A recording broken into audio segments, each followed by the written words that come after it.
Черное озеро, Казанская Лубянка, улица Дзержинского, проходящая вдоль парка Черное озеро, с первых лет советской власти известна располагавшимися здесь зданиями НКВД, а затем КГБ и МВД.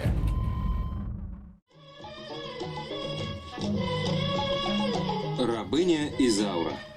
Советский человек наивно полагал, что самым длинным телесериалом в мире является «17 мгновений весны».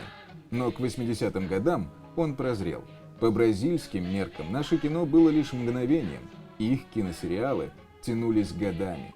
Рабыня Изаура. Она вошла в каждый дом, стала родной.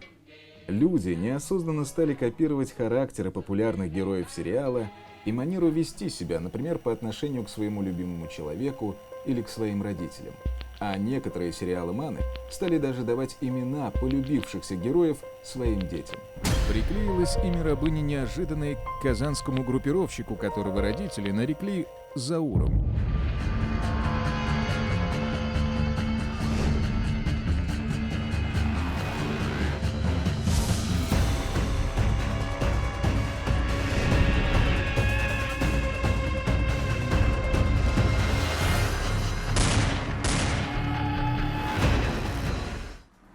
Родители Заура Сибгатуллина обратились в милицию. Последний раз они видели своего сына 31 октября 1997 года. Он поужинал, потом сказал, что отъедет на полчаса по делам, и вот с того момента прошло уже 2 недели. Пропал человек, и его будут искать, не вдаваясь в подробности о его личных качествах, плохой он или хороший. Вскоре во все отделения милиции республики была разослана ориентировка на Заура Фаритовича Сибгатуллина, 1973 года рождения, уроженца города Казани, проживавшего на улице Минской. Следователи, которые занимались поиском Сибгатуллина, быстро выяснили, что пропавший является авторитетом группировки Тяп-Ляп. После ликвидации в 80-м году она попыталась вновь заявить о себе. Какой-то наркоман, проживающий в районе завода теплоконтроля Борисского, как-то при разговоре упомянул, что якобы ему может быть известен обстоятельства исчезновения этого Заура. Свидетели нам рассказали о том, что в группировке «Теплоконтроль» произошел раскол на несколько бригад. Эти бригады враждуют. И то, что в ходе этих разборок было совершено убийство. Скупая милицейская сводка не могла передать, что же это был за человек, Заур Сибгатуллин. Бурная жизнь, вспыльчивый характер, постоянные конфликты, которые зачастую провоцировал сам тяп-ляповский авторитет. Наконец, наезды на предпринимателей, многие из которых также являлись членами казанских ОПГ. Все это могло стать причиной физического устранения Сибгатуллина. Розыск Изауры шел по классической схеме. Сначала была проверена информация о поступивших в больницы и морги. Среди них не оказалось никого, кто хотя бы отдаленно напоминал исчезнувшего бандита. Затем стали отрабатывать круг общения Сибгатуллина. Параллельно с этой работой во все отделения милиции Российской Федерации были разосланы стандартные ориентировки с приметами пропавшего. В результате вот такого странного исчезновения возникло подозрение, что он мог быть жертвой преступления, мог быть убитым. Тем более были данные по материалам проверки о том, что у него конфликтные такие ситуации возникали, ему высказывали угрозы и так далее, и так далее. Сибгатуллин был преступным авторитетом. Его убийство могло повлечь за собой криминальную войну в городе, поэтому его розыском занимались в управлении по борьбе с организованной преступностью. По поступившей информации тяп-ляповцы также начали предпринимать поиски своего авторитета. Лишь спустя 10 месяцев у сыщиков появилась оперативная информация о том, что осенью 1997 года какие-то молодые ребята закопали в пригороде Казани труп неизвестного мужчины.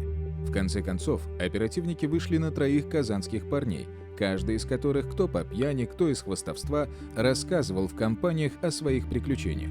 Ими оказались Роман Колов, Марат Хайрулин и Сергей Поломошнов. Были выведены именно в основные свидетели. Они были устойчивыми наркоманами, которых мы пролечили для того, чтобы они могли участвовать в судебном процессе. Когда их везли на дачу и сказали, что там нужно будет закопать труп, им не говорили, кого они будут закапывать, что там будут делать. И когда они увидели, что это Заур, они, конечно, тоже испугались, они поняли, что у них будут проблемы с группировкой, и они поняли, если мы это не сделаем, если не будем молчать, нас просто убьют. Просто некуда было. Просто, я думаю, как любой нормальный человек, жизнь своей дорожит. Когда на тебя направляют оружие, я думаю, любой стал бы такой. Мне Рома стал отказываться, сказал, что я не буду копать яму. Я стоял в стороне. Он достал из пояса пистолет и сказал: ты тоже не будешь копать, что ли? Тогда мы с Ромой поняли то, что может что-то случиться, и начали копать яму. При более детальном изучении личности каждого из задержанных выяснилось, что все они в то или иное время имели отношение к ресторану «Калхетти», который и крышевал покойный Заур Сибгатуллин. Итак, появилось место, которое объединяло всех участников этого трагического события. Это ресторан «Калхетти», который находился вот здесь, на центральном казанском стадионе. Вообще, Казань в 90-е годы переживала самый настоящий ресторанный бум. На каждом углу открывались точки общепита с замысловатыми названиями, в основном на английском языке. Название «Калхетти» звучало просто, понятно и аппетитно. Ресторан имел большую популярность в те годы, и, конечно же, такая доходная точка, к тому же специализирующаяся на грузинской кухне, не могла существовать без крыши. И крыша у «Калхетти» была. Чуть ли не каждый день здесь оттягивались бойцы группировки «Тяп-ляп». Раскручивая ресторанную версию, оперативникам удалось узнать, что незадолго до исчезновения Изауры между ним и директором «Калхетти», 37-летним Альбертом Мухуддиновым, произошел разговор на повышенных тонах. Очевидно, Заур обнаглел и потребовал гораздо больше, чем обычно отстегивал ему ресторатор. Тот отказал в резкой форме. Значит, не боялся. Значит, чувствовал за спиной поддержку. Ущемленный авторитет покинул заведение, пообещав вернуться и оторвать голову. Как и во многих точках общепита в те времена, в «Калхетти» велась двойная бухгалтерия, и Альберт Мухуддинов оперировал достаточно большими суммами неучтенной налички. Крышу он предпочитал кормить в буквальном смысле. Тяп-ляповцы здесь обедали и ужинали бесплатно. Возможно, он отстегивал и какие-то незначительные суммы, чтобы только не портить отношения. После того, как лидер группировки Амир Бритый Губайдуллин сел и отбывал наказание в местах лишения свободы, в группировке произошел раскол. То есть молодежь пыталась взять власть в свои руки, пытались делить уже сферы влияния. Ну и вот одной из сфер влияния был ресторан «Калхетти», где до этого Амир Бритый был крышей этого заведения. Заур имел отношение к организации, к функционированию этого ресторана. Однако в дальнейшем по поводу деятельности этого ресторана и дележа, как говорится, дохода возникли противоречивые взаимоотношения. Они должны были помогать семье Губайдуллина из денег, из доходов этого предприятия, из этого ресторана. И часть денег должна была идти в группировку. Мухуддинов не хотел делиться, и у него созрел план по ликвидации Сибгатуллина. Каково же было удивление оперативников, когда они установили предыдущее место работы хозяина ресторана «Калхетти». С первой страницы личного дела на них смотрел бывший сержант дорожно-постовой службы ГАИ УВД Казани, который в последнее время работал личным водителем заместителя начальника управления уголовного розыска МВД Татарстана. Учитывая, что придется арестовывать опытного, хотя и бывшего милиционера, следователь выехал на задержание вместе с группой захвата, состоящей из сотрудников двух управлений по борьбе с оргпреступностью и собственной безопасностью МВД Татарстана. Но подозреваемый как будто почувствовал опасность и скрылся в неизвестном направлении. Тем временем, продолжая отрабатывать ресторан «Калхетти», оперативники вышли на заместителя директора, Марк Дугин. Эта фигура показалась им весьма интересной. Учитывая боевую биографию Дугина и его криминальное прошлое, было принято решение о немедленном задержании подозреваемого в исчезновении и возможном убийстве Заура Сибгатуллина. Было также получено разрешение на проведение обыска по месту его жительства. Подъехав к дому, где проживал Марк Дугин, сотрудники милиции столкнулись с ним буквально лоб в лоб. Тот потерял бдительность, прикуривая сигарету, и задержание стало для него полной неожиданностью.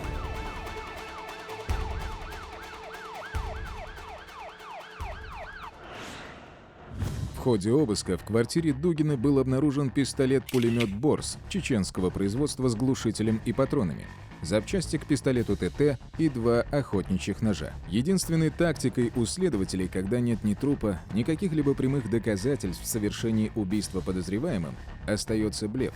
Оперативники пошли ва-банк и сами рассказали задержанному, как он совершал убийство, а затем вместе с подельниками закопал в пригороде Казани труп Сибгатуллина. При этом для убедительности вставили в свой рассказ некоторые известные им подробности. Уловка удалась. Дугин побледнел. Потрясенный рассказом и посчитав, что сыщикам все известно, он раскололся. Ему оставалось лишь одно – написать чистосердечное признание.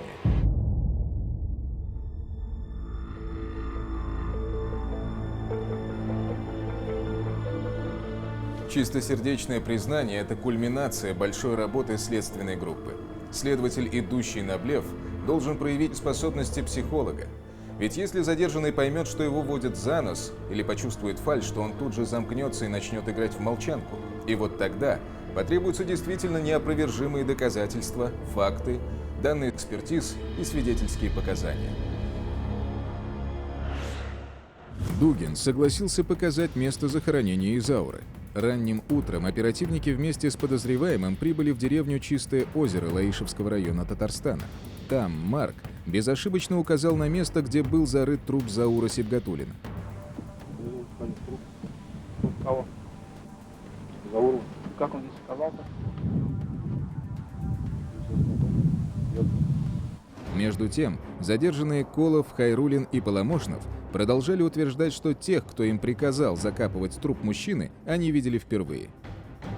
Следователи понимали, что эта ложь вызвана паническим страхом перед убийцей, то есть перед Дугином. Однако, узнав, что следователи задержали и даже раскололи Железного Марка, а также то, что уже нашли и выкопали труп Изауры, троица принялась взахлеб рассказывать, что они знают об этом убийстве. Они поведали о том, что были в курсе конфликта, произошедшего в ресторане «Колхетти» между директором и авторитетом. Ссоры по поводу того, что Альберт не платил. Да, и вообще он не хотел, чтобы Альберт был в этом ресторане. Он это говорил так, что ты не можешь быть в этом ресторане, потому что ты все время говорил, что ты мент. Начиналось опять же на высоких тонах. Типа, ну как нет денег? Ресторан работает, а денег нет. Куда они уходят? Но кто кому-то угрожал? Заур, я слышал то, что он угрожал, то, что ты по этой земле долго не проходишь. Убедившись, что к убийству Сибгатуллина все трое подозреваемых не имеют никакого отношения и что труп им пришлось закапывать под дулом пистолета, следователи приняли решение освободить троицу.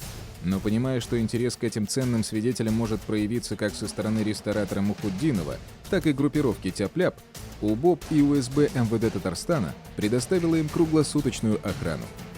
Восстанавливая по крупицам детали убийства Изауры, совершенного почти год назад, следователям постепенно удалось восстановить картину этого преступления.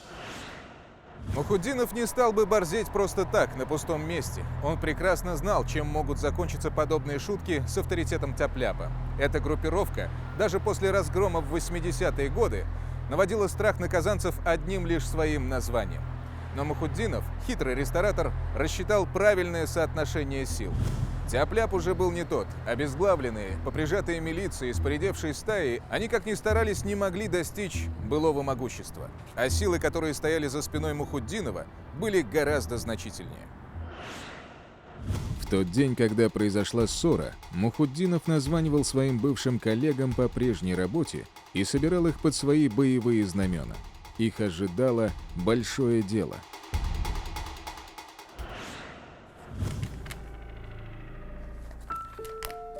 Итак, группировку оборотней в погонах возглавил сам ресторатор Альберт Мухуддинов, в которую вошли его двое бывших коллег, один уволенный, а другой действующий сотрудник ГИБДД, а также Марк Дугин, рецидивист, да к тому же еще прошедший Чеченскую войну и приехавший оттуда не с пустыми руками.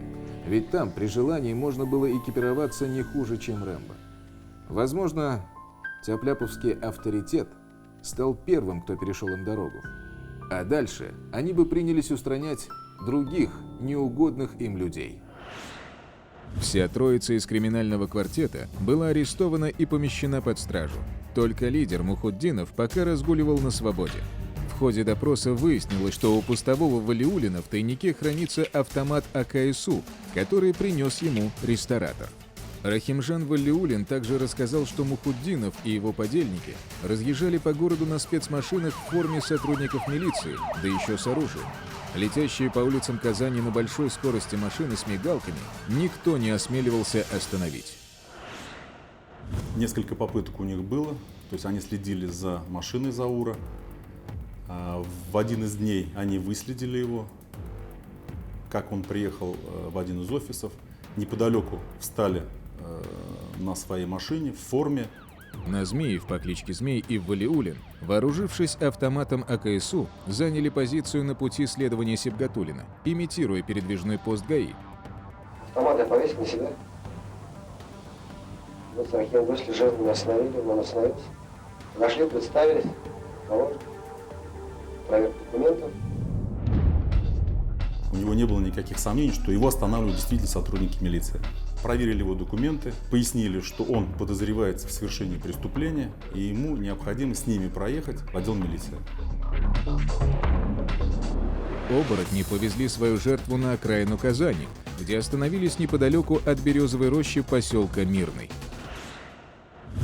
Вот здесь они вытащили свою жертву из машины, повалили на землю и стали избивать ногами, то по очереди, то все вместе хором. Особую жестокость проявлял Мухуддинов. Постоянно обзывал авторитет, ругался матом. Затем настала очередь Марка Дугина, профессионального киллера. Он сел на Заура сверху и несколько раз нанес ему удары охотничьим ножом в спину. При этом клинок входил в тело по самую рукоять. Дело было сделано, но, видимо, демонстрируя свои навыки, полученные на Кавказе, Марк свернул авторитету шею, хотя тот был уже мертв. Труп Заура положили, раздетый уже в багажник его машины.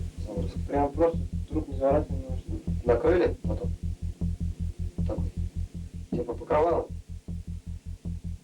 На кровати кладут. Все. И Альберт сказал, что мы ехали домой с Рахимом. Потому они сели в Зауровскую машину, с Марком поставили ВРМские номера на нее. Зауровскую машину? Да. И поехали. Куда, я не знаю. Ну, очевидно, избавляться от трупа. Труп Сибгатуллина был вывезен как раз вот в Таишский район, деревня Чистое озеро, на дачном участке, где временно был оставлен в туалете одного из участков. Одежда с него была снята, впоследствии она была сожжена. Потом, видимо, посчитав для себя работу могильщика грязной, они привезли 3 ребят – Хайруллина, Колова и Поломошного, которые работали при ресторане «Колхетти», и, угрожая пистолетом, заставили копать яму. Они не стали закапывать тело, скажем, на участке вот у Теплоконтролевского, члена группировки, а сделали это у соседей. После того, как вырыли яму, положили туда труп, обсыпали его негашенной известью. Вот таким образом они избавились от трупа. Теперь в руках оперативников были все звенья преступной цепи, за исключением одного, но, пожалуй, самого важного. Они не знали местонахождения главаря группировки Альберта Мухуддинова. Информатор доложил, что супруга ресторатора срочно собралась ехать в Москву. Она купила билеты на фирменный поезд «Татарстан». Через несколько дней Жанна Мухуддинова, сев в такси, отправилась в аэропорт Шереметьево-2. Походив несколько часов по залу ожидания, она вышла к автостоянке, где, как выяснилось, стояла машина Альберта Мухуддинова. На лобовом стекле, по-моему, она написала, что его ищут, сколько-то человек там дает против него показания. Она сумела это написать вот на пыльном стекле. Она и на бумаге написала. Альберт, тебе в Казань нельзя. В ресторане «Хаус» трое стучат. Сыщики проверили все списки пассажиров прибывающих рейсов. Фамилия Мухутдинов значилась среди тех, кто прилетал из Барселоны. Нужно было видеть лицо преступника, которого прямо в аэропорту под руки взяли сотрудники МВД. Мухутдинова сразу же припроводили в изолятор временного содержания МВД Татарстана. В ходе досмотра личных вещей было изъято служебное удостоверение сотрудника МВД Татарстана, которое он так и не вернул при увольнении. При обыске в доме ресторатора Мухутдинова был найден целый арсенал оружия. Пистолет ПСМ с глушителем и патронами, 2 гранаты F1, электродетонаторы, радиостанции, магазин, патроны и глушитель к автомату АК-47. А также в сейфе рабочего кабинета был найден еще один пистолет ПСМ с глушителем и патронами и чеки из ресторана «Калхетти» с красноречивыми пометками МВД. Сразу же после задержания Мухутдинов стал давать признательные показания, подробно рассказывая, как они расправлялись с Зауром Сибгатуллиным по кличке Изаура, кто какую роль из подозреваемых выполнял. Но вскоре он замкнулся, начал вилять, пытался уходить от прямых ответов или вообще отказывался говорить. Поняв, что он будет лидером, и адвокаты после очных ставок с членами группировки пояснили ему, что ты будешь лидером, получишь максимальный срок, он принял решение, скажем так, косить под невменяемого. Мухутдинов перестал бриться, начал закатывать глаза, постоянно дергался, кусал ногти, плакал. Альберт Иванович, прошу на тех ногтях не ковыряться, все-таки некрасиво. Слушайте внимательно. Я слушаю. Я не хотел читать в конце уже уголовное дело, не хотел ознакомиться с ним, не хотел подписывать какие-то документы. Всегда приходилось, скажем так, прилагать определенные усилия, тратить определенное время, чтобы уговорить его, выполнить определенные действия.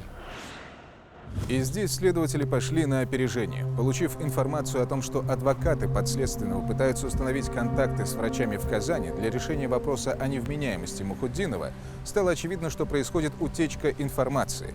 И в этот момент была запущена утка о том, что подследственного якобы переведут в Москву на экспертизу. Уловка сработала. Люди Мухутдинова переключились на институт имени Сербского в столице, а на самом деле симулянта перевели в психиатрическую лечебницу в Казани. Пациенту сказали, что ему назначен курс лечения, который должен поправить психическое состояние больного. Несколько раз в день ему ставили капельницу с дистиллированной водой. Мухутдинов, уверенный в том, что ему вводят лекарственный препарат, к завершению курса лечения заявил, что стал чувствовать себя намного лучше. В итоге симулянт был признан вменяемым. В памяти осталось именно о Мухутдинове. Человек, сначала у него там дорожно-транспортное происшествие, он отрицает все, скрывает. Затем кража автомашины, затем хулиганские действия. И уже вот последовательно, и завершается все это уже убийством. Если бы где-то на какой-то стадии пресекли, наверное, до убийства, может быть, и не дошло бы дело. 11 июня 1999 года Верховный суд Татарстана вынес приговор группировке Мухутдинова.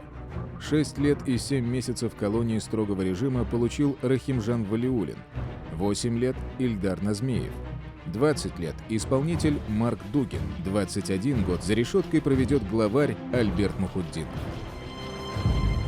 Фемида хоть и изображается слепой, но следователи у нас зрячие и толковые. Вор, как говорится, должен сидеть в тюрьме, а законопослушные граждане радоваться жизни.